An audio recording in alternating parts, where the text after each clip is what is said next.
They only like, and that's probably they're what older broke him now. and Daisy up, to be honest. Exactly, because she got sick of them because they older now. They're not little kids. That's what I think. Yeah. They're just badass teenagers. And not my. Like, I'm not going. Look. You not my mom. It's only so many times you gonna say that.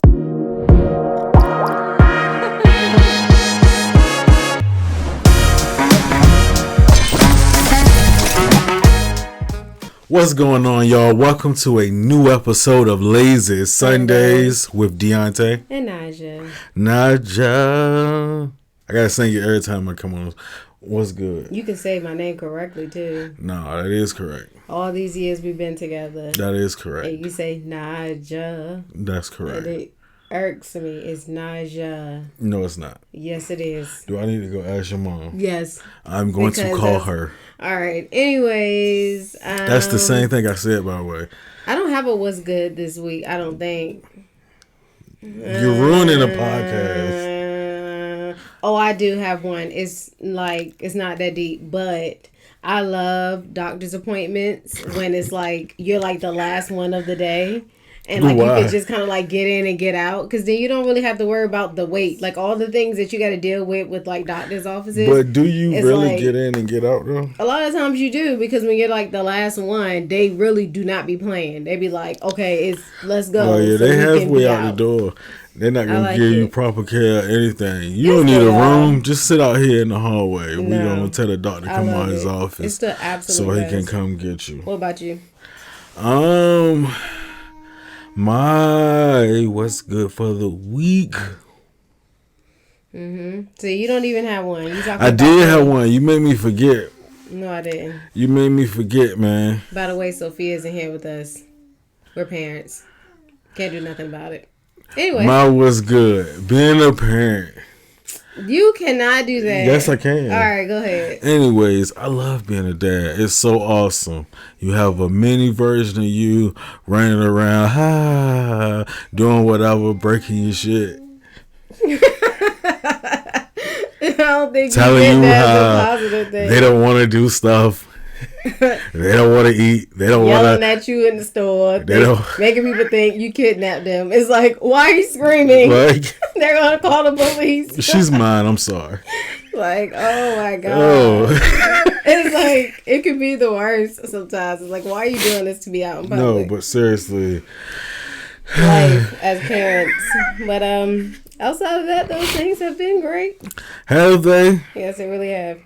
So what is this mess about? Don't read it, because you don't know what you're talking about. I don't. But I know what I'm talking about. What? You guys may have seen this. Apparently, Mickey and Minnie Mouse, the poster, I guess, I want to say poster child, but it's two people. I guess the relationship that people like to model theirs off of, so much so that they put pictures of them doing stuff, hugged up, together. Apparently, from what I'm seeing, they're not together anymore. After 95 years, Disney's deciding to break them up. Apparently they have a few different covers that they came out with, comic book wise, with them being dressed up as Marvel characters, Avengers. And there were, I guess, a couple different covers where it made it seem as if Daisy was Mickey's new love interest. All right, y'all. We don't need to bring this into kid cartoons. I don't think we should, but since let's. It's like, oh, Daisy's the homewrecker. Here she comes. Because Daisy and Minnie Mouse supposed to be friends at the same time. No, but I guess they've always been lovers. What? Mickey, wait, what are we talking about? Mickey and Minnie? No. Who are you talking about? I'm talking about Daisy and Minnie. Oh, what about them? Oh, yeah, they've always been friends. Yeah, you said they've been lovers. Like, you're going down a different path. That's HBO Mickey Mouse. That is HBO. But yeah, like, her and Donald have always come over but that's kind of like real life, right? Yeah. The two couples break up. Mickey and Minnie, Daisy and Donald. They ain't saying her and Donald broke up, so that's why it's low key seeming like she cheating. Yeah, she is cheating, bro. That's I don't crazy. think Donald knows. That's wild. Donald kind of aloof. So wow, Donald, you had to find out on Instagram that y'all broke up. He had to find out on the new cover. That's ridiculous. We dressed up as Marvel characters. Y'all Ant-Man and the Wasp, and I'm just regular old somebody They really else. didn't have to do this though. Like Mickey and Minnie have been a thing. It's like a classic thing. I feel like there's no way of separating them. They can try, but I don't see it being a successful thing, even from a marketing standpoint. I just do not see it working. I mean, I don't. You know how Hollywood relationships go. They're gonna be, I guess, behind the scenes separated, but on the camera it's still Mickey and Minnie. Yeah. But I go home to Daisy, and Donald goes home. That's so inappropriate. And Donald stays in an apartment by himself. Isn't Donald the one that had the 3 badass nephews? Yeah. So he gets nothing out of this. Yeah, he goes home. He got full custody of him, and I think they only like. And that's probably what broke him and Daisy up, to be honest. Exactly, because she got sick of them because they older now. They're not little kids. That's what I think. Yeah. They're just badass teenagers. You're not my. Like, I'm not going. Look. You not my mom. It's only so many times you gonna say that. It's only so many times. But you know. Chill. Which is a perfect segue because, like I said, you know how Hollywood relationships, behind the scenes, they be separated, but in front of everybody, they together. Which reminds me of another relationship, Jada Pinkett Smith and Will Smith. I don't even want to call her Jada Pinkett Smith anymore because she's clearly separating herself from Will. Please. Apparently. So, not even apparently, but Jada has come out with a new book. I don't know the name of it. That's irrelevant to this, but she's been doing interviews talking about different things in her book and different points that everybody's obviously talking about. You got Jada basically saying how what's the first thing I want to say? Not the slap. But what was the first? I guess that they've been separated. Yes, that's the first part. That she let it be known that they've been separated since I think she said 2016. Now, when was the Red Table Talk? Wasn't it like 2017ish, or was that 20? I feel like it was after 2016 though. Yeah. So I don't know what the point of that was. But regardless, we just need her to take us out of the group chat. We don't want to be in there. I can't mute myself. I tried multiple times. I want out. I don't care about her. And it's coming across like I don't care at all. It's low-key kind of shady because it is kind of shady. I feel like he's done stuff. Now, granted, we don't be all in the blogs and all that stuff about their ins and outs of maybe what he has done. But just from the public eye, just very minimum blogs that we have seen, he has tried his best to kind of, make it respectful as far as like, because everybody else have always whispered about their dynamic, like, oh, are they really together? But he's always been respectful from we're still legally married, so you're still my wife. So when people reference you as my wife, I'm not going to act like you're not my wife. It's just kind of weird to be like, oh, Jada. And she made the comment like she don't know why he called her his wife that day when he slapped Chris Rock. Now, and I'm just like, y'all still legally, Jada, hush. I want her to stop talking to us. Now, I can't say on her end, as far as that, I wanted to get to that because nobody's really bringing up this point in reference to that.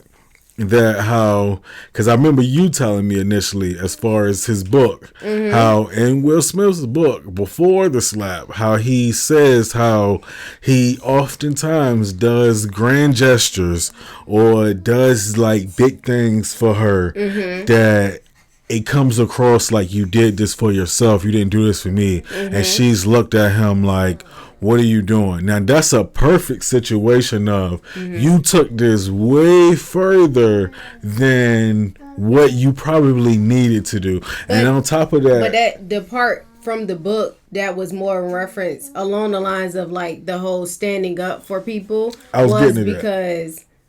Oh, well, go ahead. Yeah, I was going to get to that part as far as not knowing when to, I guess, stand up for people. No, because you went into, like, the celebratory part. That's why I was confused. Like, I didn't know what you was, like, where you was going with the storyline, but go ahead. What celebratory part? Because you said, like, he does grand gestures. Oh, I was just more so saying it in a sense. That was not a part of his reasoning behind, like, the things that he was doing. But that he did say that. That was like something that was brought up, but I don't think that was like. No, you're right. Yeah. You're right. Yeah. What I didn't preface that correctly. I'm saying this. I bring it up because he said it. You say he said it, but she also referenced it in her book. That he does a lot of things for her. And she's like, really I never asked you to do this. Yeah. So, and like I said, that was a perfect situation of I didn't ask you to go on stage on your biggest night and go smack this man. Yeah. Now, again, the other part that I wanted to get to, which makes sense. Well, it makes sense, but it don't make sense as far as him feeling away, but not him going to the extent that he did when she says that Chris Rock actually called her to ask her out on a date. That he heard that they were going through trouble and getting a divorce, and how he wanted to take her out so bad. The way she just now, of course, this is her words, not mine. You might talk to Chris, and he might be like, I mean, they won't really like, but who knows? I don't think she's lying though. So when you see him smack him, obviously, like we were just saying, he's prefacing it as if I'm doing this for my wife, when in actuality, you're doing this basically to kind of feed your own ego, so to speak. So yeah, but I thought that was funny that she said, yeah, Chris called me to ask me out on a date. That was wild, obviously. And I am curious if Will knew that, because then a lot of people will be like, oh, maybe that's why he smacked him. Maybe that's where all that energy came from. It would be like crazy for him not to have known, though. And him just finding out now. I don't know, because from things that have happened within their dynamic, I wouldn't be surprised if maybe he didn't know. I wouldn't be surprised, but I'm telling you, if he went on stage, again, you're winning an Oscar for Best Male Actor. Literally one of the biggest awards in Hollywood that you can get, period. Yeah. And on that same day, you go up and smack a man and tell him, keep your wife's name out your mouth. It's like, it's hard for me to believe you didn't smack him because of that. I feel like he felt like that was the perfect time to smack fire from you because you tried to come holler at my wife. Yeah. Man, the overall, I just think this, I get it, and to a certain extent. Because she's trying to sell a book. So yes, and as far as their relationship, I can understand how, even if you're not famous, how when you have a certain amount of money and everything is tied up between the relationships as far as kids, houses, cars, the works, I can see you being like, it's easier for us to live, I guess, legally on paper as a marriage, and we just behind the scenes separate. But if your other person is willing to, because I've never heard him, even when they first started dating years ago, and you look at old footage, I don't remember a time where he's ever disrespected her. Even on the Red Table Talk, he never really disrespected her. He was just like, come on now, entanglement, say what it really was. That's the most he done. Where she's like, he do shit I don't like, he be doing this, I'm still in love with Tupac. Yeah, bro. But yeah, man, the whole Tupac thing, I'm gonna go ahead and finish this, but I just wanted to say it's hard for people to be in a relationship with somebody else when it's somebody else that passed and that they were in a relationship with or wanted to be in a relationship, because you'll never be better than them. Yeah. Because they never had a chance to live that part of their lives out. It's like I'm really fighting with somebody who's not even here to do anything, and it's like one of them situations where it's like a losing battle. So I pray that none of y'all have to deal with that. Whereas you're trying to be in a relationship with somebody and they're still hung up on somebody that passed. Because I'm not trying to be insensitive. You just can't win that battle. Yeah. No, it is a lot. But anyways, let's move on to reality TV. So, Love is Blind, last episode just hit yesterday, which is Friday, which basically was the altar episode. So, everybody kind of was like, all right, we feel like this is going to be an epic fail for all of these, well, only 2 marriages, actually, because only 2 couples made it to the altar. This is a terrible season, bro. So, by far, their worst season, bro. So, my thing was, I have a hard time with when people get on these shows like two types of people that come up here that are extremely wealthy or well off, should I say, and come into the situation and aren't so understanding of people that may not live the same lifestyle as them. Okay. I feel like sometimes people that come from that kind of background and that live that lifestyle, I feel like a lot of times these shows can be a major miss for you because you don't know what you're going to get. So you probably should try a more traditional setup where you are linking yourself and in those rooms with people that kind of match your income, so to speak. Yeah. But then I also have an issue with people that come on these shows that are in between jobs, like Izzy just started a job, like, you know, or can barely take care of themselves. And I'm not saying that you're not deserving of love on both ends for either people, but I can see how difficult it can be for someone to say, oh, it's cool that, you know, you have a lot of debt and you're barely making ends meet. I love you. It's like, I don't know you. I don't have that strong love and attention and affection for you to want to deal with you. I don't want to say being broke, but you know, it's kind of like, I mean, you're financially challenged, so to speak, right now. Yeah. And again, there's nothing wrong with that, but we just in two different points, and there's nothing wrong with that. So as far as not Iggy, what is it? Iggy or is it Izzy? I think it's Izzy. Izzy and what's her name again? I forgot that girl name. Let me look it up. Izzy, I want to say Sarah, but I know it's not that Sarah. That girl name is not no daggone Sarah. Bro. Stacey, that's what it is. Okay. Stacey, Izzy and Stacey. It's Stacey's fault on one end because the first thing she said was, I never really talked about finances in a pod. Immediately, that's your first issue because now you're not talking about the most important things. But she did say they did discuss something along the lines of finances. Yeah, but she said he didn't disclose. He kind of brushed it off, I think. But I think he also said on his end that each time they discussed it, it was kind of like, like in the mix of them like kind of joking around or not really having a serious conversation. I feel like you, especially on this show, you kind of got to have a serious conversation with people about certain things, and finances is one of them. Yeah. So I don't know. I feel like with Izzy and Stacey in particular, for their dynamic, I do see both sides. But I think in Stacey's sense, I feel like it's kind of hard to really get on her too much because when I really think about your upbringing, it's like you can't apologize for that. Like that's what you're used to. That's who you are through and through. So I think compared with Izzy, it made her look like, oh, you're materialistic, you're this. And it's like, I was brought up like this. Like I'm not going to apologize for that. And in a sense, and I feel like we all have our own things we were brought up with. You almost kind of have like this one way of thinking or looking at life when you were brought up a certain way, especially under a certain financial bracket. So it's kind of hard a lot of times for you to not necessarily understand, but when you're linked with people that didn't come from that, you almost do have to adjust to like, oh, I didn't mean that in that kind of way, or I'm not saying this as if you broke.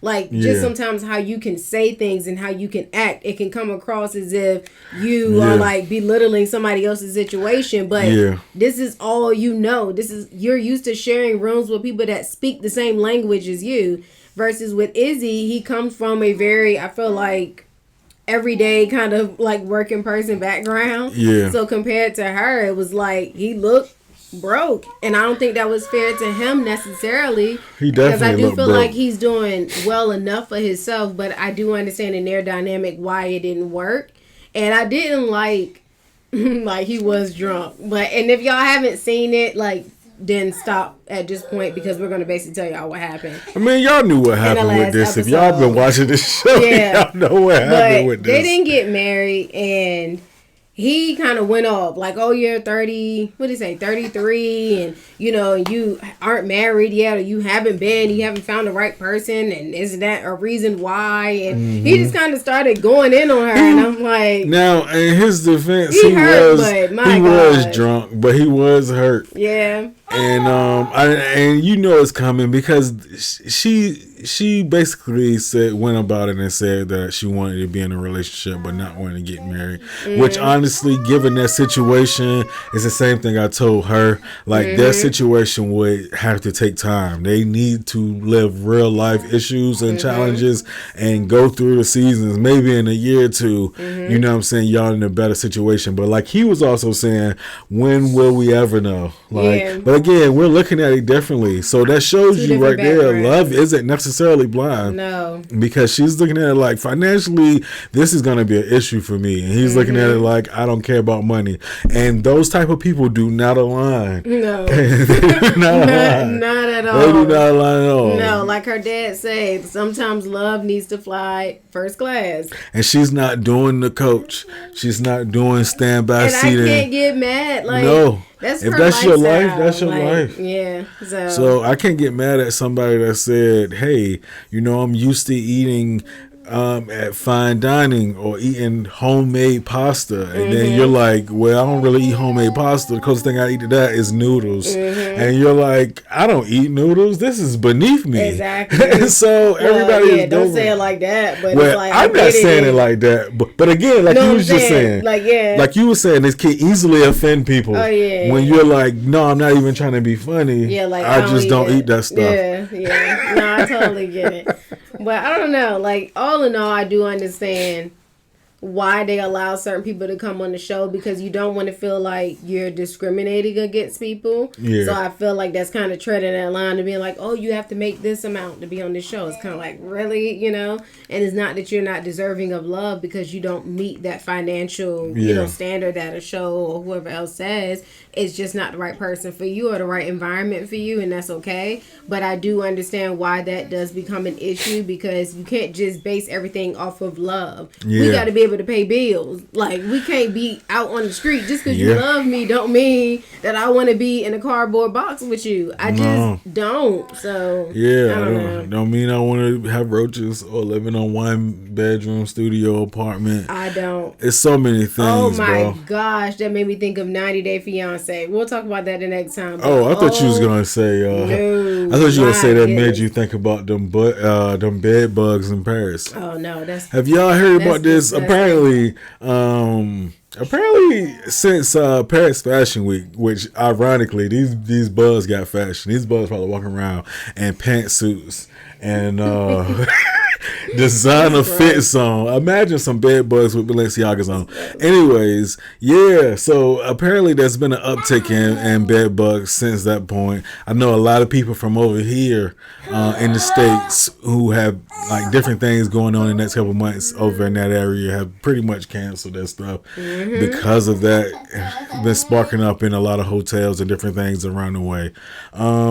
What's your thoughts on visiting Paris? I don't plan on doing that. I do not. First of all, y'all, I can be scared of my own shadow at times. There's no way I'm going anywhere with bugs. I don't even like the bugs that we have here.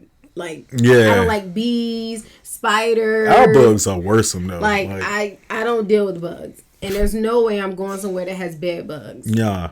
I'm good. Bed bugs just I'm honestly, I'm not even gonna lie. I don't know how bed bugs form. Or like is it more of a traveling and then they land eggs thing, or is it like they can come from a certain place? I'm not really sure. I've always associated having bed bugs with being dirty. And so it's pretty much along the lines of that, like stuff not being like properly clean and just like that, just kind of being like germs a and stuff. Yeah. Now they will like move if you let them, which is why a lot of times it's like once you have them, it's like throw the whole everything away. No bullshit. In that we about area. To set the house on fire. Yeah, so I'll build a new house. God bless Paris, because no thank you. And I do feel bad for them because that's a lot.